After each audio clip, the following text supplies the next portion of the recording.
My name is Cody Clark. I'm the Director of Business Development and Land for Utah Gas Corp. And so, I think that the main dynamics for me was, number one is visibility.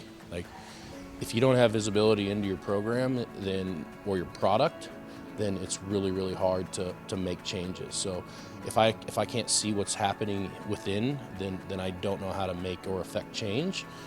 Operation by exception is a term that we use in the industry today, but if I don't know what's occurring, then I can't make that. So that was one. Two is, the relationship piece in general, right? You always are, they're always getting you to customer support, but I wanted to be into a place where I was comfortable with the support side, right? Like that I had access, because, no product is ever perfect, right? Like I talk about that, but you have to own your product, and so if you don't understand your product, it's hard for you to ask the right questions for people to affect it. And then three is just the integration side, right? Like I want my people not to, that all work with me to not be putting in data. I want them to review data. So technology's goal is to put that data in, right? And my job is to make sure that data is correct, or the people that work with me is like, okay, that data is correct.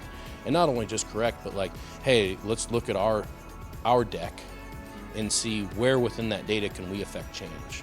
Can we create efficiencies? Do we have inefficiencies? Do we have something that's going to hit us in the face in the next 10 months? Like, particularly like with high prices, it's great from an economic perspective, but you can really get in trouble.